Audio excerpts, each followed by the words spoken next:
Jérémie 46. Voici les paroles que l'Éternel adressa au prophète Jérémie au sujet des peuples non israélites, au sujet de l'Égypte et de l'armée du pharaon Nécho, roi d'Égypte, qui fut battu par Nabuchodonosor, roi de Babylone, à Carchemish, sur les bords de l'Euphrate, la 4e année du règne de Jéhoïakim, fils de Josias, roi de Juda. Alignez le petit et le grand bouclier et marchez au combat. Harnachez les chevaux et montez sur les chars. À vos rangs, casque sur la tête. Affûtez bien vos lances, endossez vos cuirasses. Pourquoi les vois-je si terrifiés, battre en retraite? Et leurs guerriers sont pourfendus.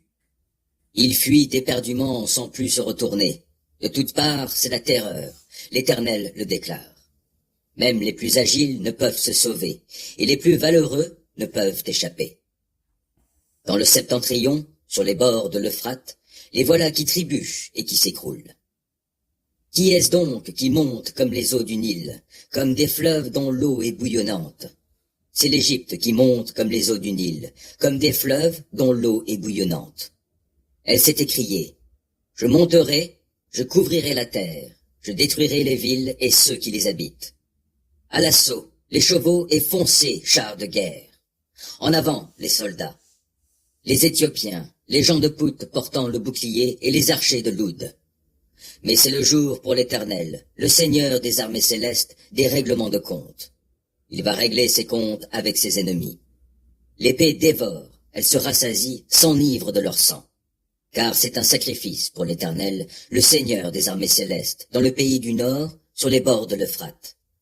Va, monte à Galaad pour y chercher du baume, ô population de l'Égypte. En vain tu multiplies les soins et les remèdes, rien ne peut te guérir. Les autres peuples ont appris ta honte, et la terre est remplie de tes cris de détresse. Quand un guerrier se heurte à un autre guerrier, tous deux tombent ensemble. Voici la parole que l'Éternel adressa au prophète Jérémie pour annoncer que Nabuchodonosor, roi de Babylone, viendrait infliger une défaite à l'Égypte. Faites-le savoir en Égypte et proclamez-le à Migdol, proclamez-le à Memphis et Daphné. Commandez. À vos rangs, préparez-vous. Déjà l'épée dévore autour de toi. Pourquoi donc Hapi s'enfuit-il? Ton taureau si puissant n'a donc pas résisté? En effet, l'Éternel l'a bousculé. Ils sont nombreux à trébucher, à tomber l'un sur l'autre, se disant mutuellement « Debout, retournons au pays, sur notre sol natal et chez les nôtres, et fuyons l'épée meurtrière. » Là, ils ont dit du Pharaon. Le roi d'Égypte, c'est du bruit. Il a manqué son occasion. Aussi vrai que je vis, c'est là ce que déclare le roi qui a pour nom le Seigneur des armées célestes, aussi vrai que le mont Tabor est parmi les montagnes et que le mont Carmel est au bord de la mer, il vient. Fais ton sac de captive, population d'Égypte, car Memphis sera dévastée, elle sera brûlée et privée d'habitants. Une belle génisse, voilà ce qu'est l'Égypte. Mais, descendant du nord, un temps est arrivé sur elle. Même les mercenaires qui sont au milieu d'elle et qui étaient traités comme des veaux que l'on met à l'engrais, eux aussi, ils font demi-tour et fuient en masse. Ils ne résistent pas, car le jour de la ruine va les atteindre. C'est le temps de leur châtiment.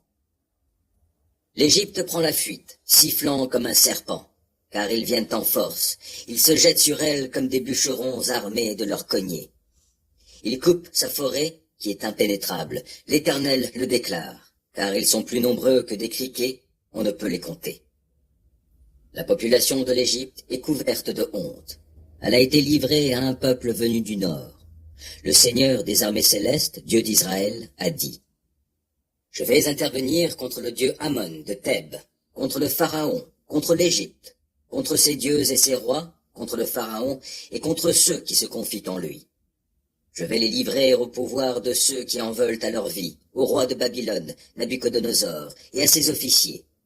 Par la suite, l'Égypte sera peuplée comme autrefois, l'Éternel le déclare. Et toi, Jacob, mon serviteur, sois donc sans crainte, non, n'aie pas peur, ô Israël.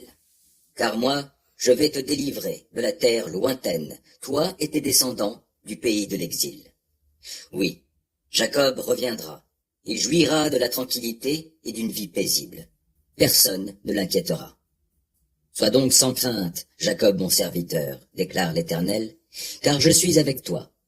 Je ferai table rase de tous les peuples chez lesquels je t'ai dispersé, mais je ne ferai pas table rase de toi. Cependant je te châtierai selon ce qui est juste. Je ne te laisserai certainement pas impuni.